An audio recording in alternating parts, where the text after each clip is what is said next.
Olá, seja bem-vindo a mais esta aula sobre orçamento público, agora enfrentando um aspecto crucial, o dos números, né? Estamos tratando de como monitorar e avaliar a execução orçamentária.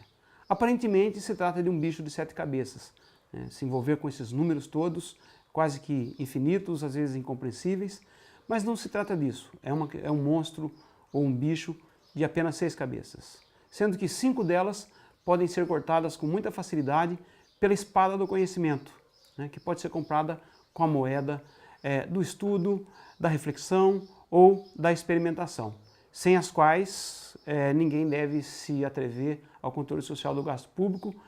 Isso sim é algo que não pode ser atacado, ou seja, o envolvimento com esse controle social deve ser alguma coisa de qualidade, porque não se consegue qualidade no gasto público sem qualidade no processo de controle desse gasto. Por que aparece um bicho de 7 cabeças? Porque são muitos números, né? A começar, quando se olha o orçamento, aparece um número que é um valor financeiro. Depois desse valor financeiro, à esquerda, nós temos uma expressão em português, nem sempre bom português. E antecedendo essa expressão, há uma série de outros números, que são números que se referem às classificações orçamentárias. Na medida em que nós conheçamos quais as classificações orçamentárias e conheçamos os números de cada uma das expressões das classificações orçamentárias, nós passamos a ver os números como nossos aliados. Como entender isso?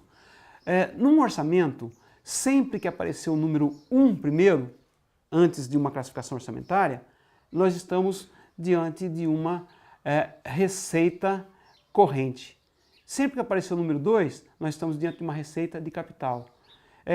2.1 é uma receita corrente tributária, né? 2.2 é uma receita corrente de outra natureza. Esse número sequencial, então, se a gente entende o que ele significa, a gente sabe que 1 é receita corrente, 2 é receita de capital. Quando eu olho para esse número, ao invés de eu tê-lo como inimigo, eu o tenho como aliado, porque ele facilita a minha compreensão das informações que vêm a seguir, né? Eu não preciso nem ler a expressão receita corrente, porque olhando 1 eu já sei que é receita corrente. Ele abrevia e potencializa a minha capacidade de compreensão. Então, a primeira coisa nesse monitoramento e avaliação da execução orçamentária é perder o medo dos números, porque este medo dos números é o grande aliado de quem quer controlar o orçamento público sem dar satisfação à sociedade. É muito comum dizer, esquece isso porque você não vai entender. É o contrário que tem que ser dito. O esforço não é muito grande para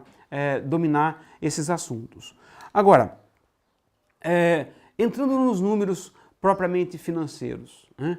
O que significa monitorar a execução orçamentária? Monitorar a execução orçamentária significa monitorar o andamento e a evolução ao longo do tempo da receita, da despesa, do resultado orçamentário, do endividamento e também a execução dos programas em seus valores e em seus resultados. Isso é uma coisa que pode ser feita a partir de um instrumento que eu vou chamar aqui, por estar vinculado à proposta de transparência orçamentária municipal via internet, que está linkada no final desta aula, de painel financeiro municipal. O que é um painel financeiro municipal?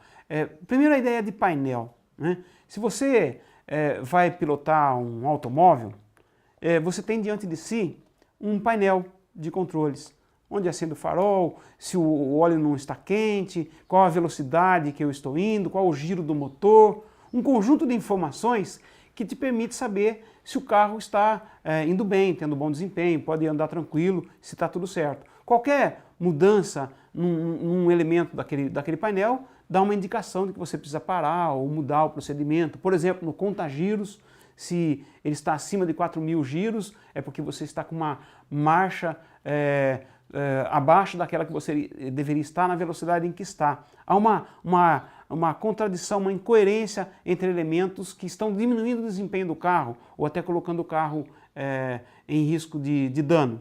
Você tem que corrigir e a correção tem que ser feita a partir da informação que você tem no painel. Se você for pilotar um avião, esse painel é bem mais complexo, né? E dá até medo de olhar para o painel de um avião, de tantos instrumentos de controle que estão ali. Um painel financeiro municipal é um painel que coloca essas informações de forma facilmente visualizável para saber se as finanças públicas estão indo bem e se elas estão sendo favoráveis ao bem-estar social, à qualidade dos serviços públicos, né, às políticas sociais, às políticas públicas.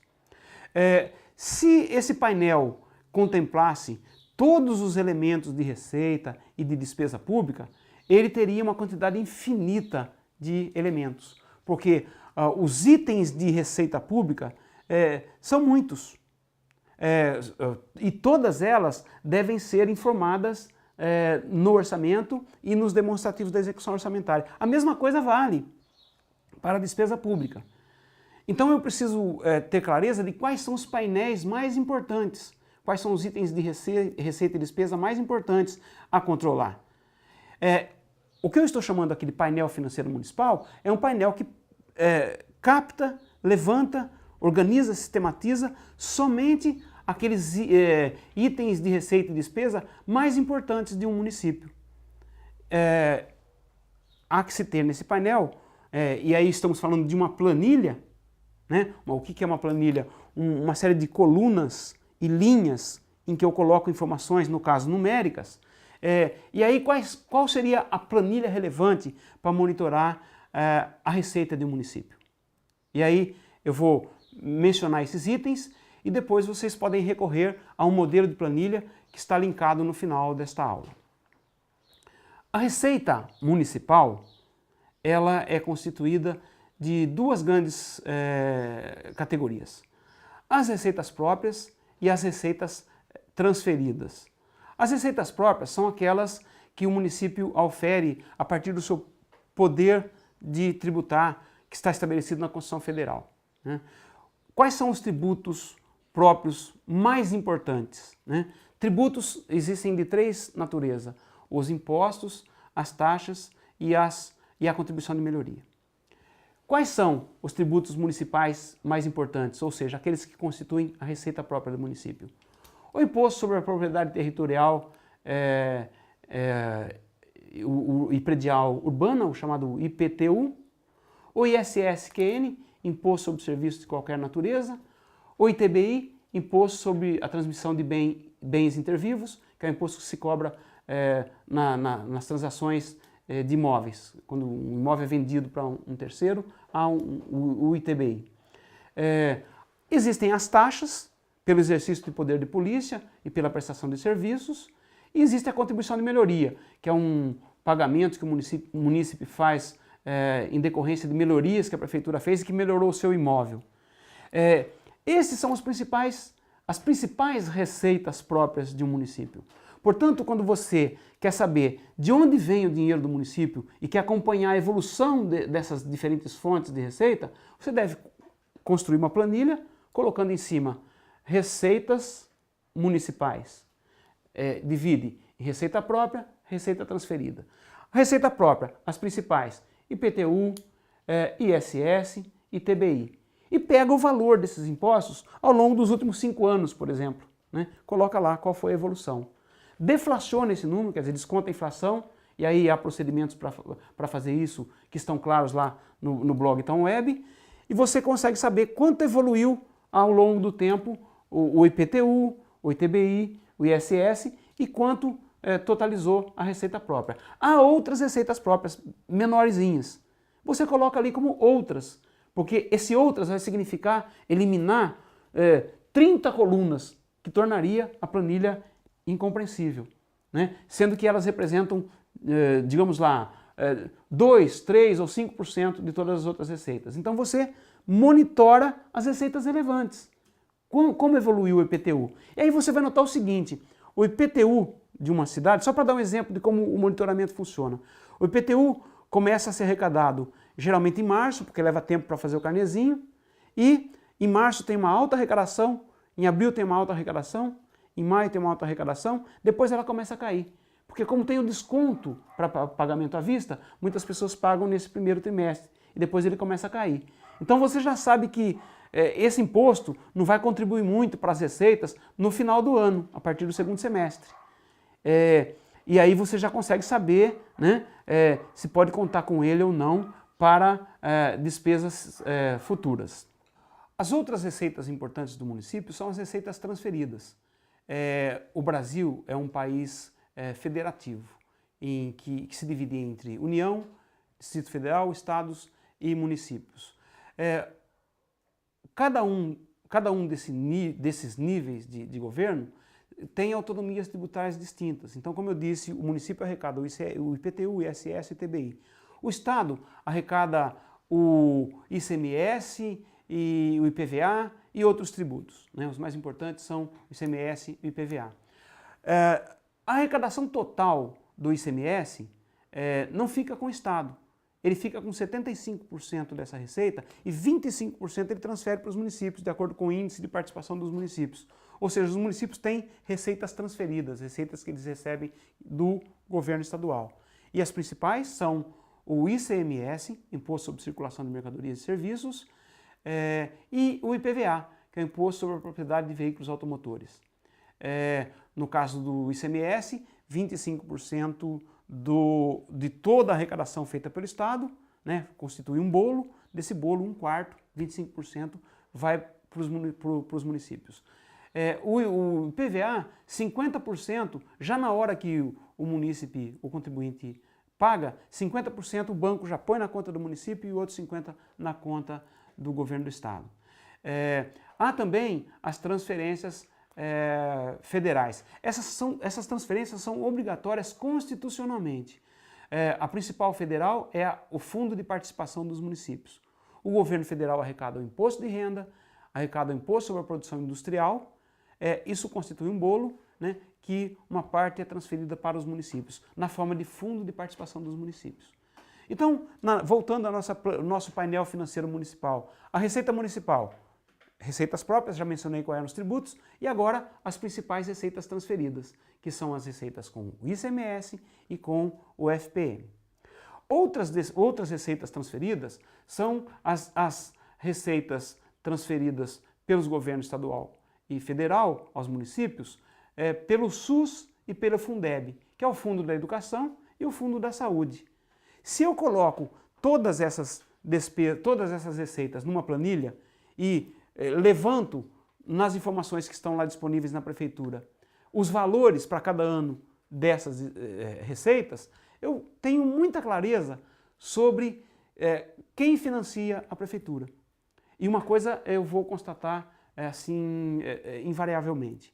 Municípios muito pequenos terão uma participação muito grande do FPM, do tipo 60%, 70%, 80%, às vezes 90% de todo o dinheiro que o município tem à sua disposição para gastar, vem desse fundo de participação dos municípios. Quando nós temos municípios maiores, eles dependem mais do ICMS, porque são municípios que têm maior valor agregado, têm mais indústrias e isso influencia no índice de participação dos municípios. Municípios muito grandes como São Paulo, Campinas, Rio de Janeiro, Pernambuco, os municípios maiores do país, também têm uma grande receita de ICMS e de IPTU por razões elementares. Eles têm mais imóveis mais valorizados e eles também são os locais onde o maior volume de produção é efetivado, acontece e, portanto, o valor adicionado vai influenciar nisto. Quanto à despesa, né? Então, já temos aqui configurados as principais fontes de receitas do município. Há que monitorar, né? Quando eu falo em estimativa de receita no orçamento, eu vou acompanhar isso mês a mês. Eu posso pegar uma série histórica, ou seja, quanto foram essas receitas, digamos, em 2005, 6, 7, 8, 9, 10, 11, 12. E 2013 está em andamento. E aí eu começo a monitorar 2013 por mês. Quanto foi a receita em janeiro, fevereiro, março e chego até agora, novembro. E aí posso estimar qual a receita esperada para dezembro.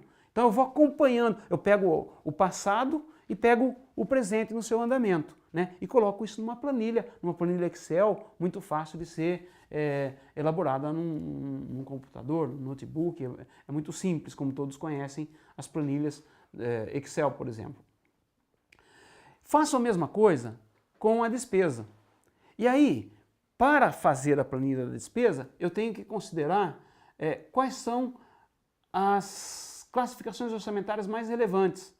Então eu posso colocar lá a despesa corrente e a despesa de capital e a despesa total.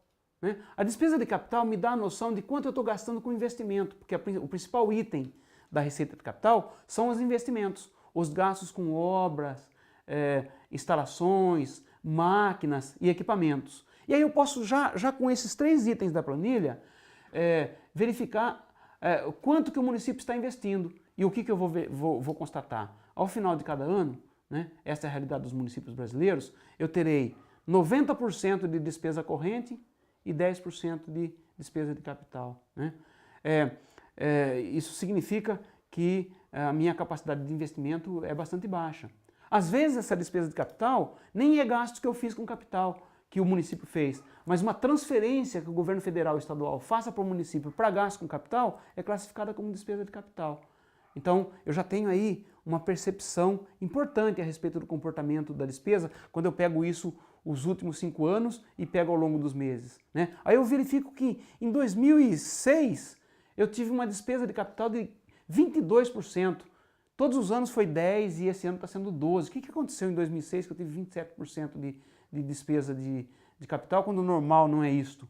Então eu começo a verificar ali naquela planilha padrões de normalidade e padrões de anormalidade. Eu posso calcular nessa planilha qual foi a taxa de crescimento anual dessa receita, porque se eu tenho a receita com ICMS de 2005 a 2012, eu posso calcular de um ano em relação ao outro e verificar que, por exemplo, a taxa de crescimento médio do ICMS no meu município ao longo dos últimos 7 ou 8 anos foi de 6%. Portanto, para estimar a minha receita de 2013, eu tenho que imaginar que ela vai crescer mais ou menos nessa taxa. Então, esse painel financeiro municipal vai me dando uma capacidade de análise do andamento das finanças públicas bastante grande. Vamos acrescentar aqui outras possibilidades de classificação da despesa. Eu posso pegar a despesa e dividir em despesa com saúde, com educação, com urbanismo, com cultura, com esporte, com turismo, com as diversas itens de gasto do município. E aí também o critério deve ser o critério da relevância. Né? Certamente eu tenho que incluir nessa planilha as despesas com educação, que tem que ser no mínimo 25%, as despesas com saúde tem que ser no mínimo 15%, as despesas com urbanismo vão ficar ali na faixa de 5% a 10% nos municípios, porque urbanismo o dinheiro, arruamento, praças públicas, que são coisas relevantes no município. Né? E aí eu consigo saber, por esses itens, no que o município está gastando. Então a receita, de onde vem o dinheiro, a despesa, para onde está indo o dinheiro. E aí eu posso comparar, por exemplo, a minha despesa com saúde foi de 22% do orçamento. Então eu gastei todinho o meu IPTU em saúde, eu gastei todinho o meu ITBI e 20% da minha receita com FPM, que representa 60% da minha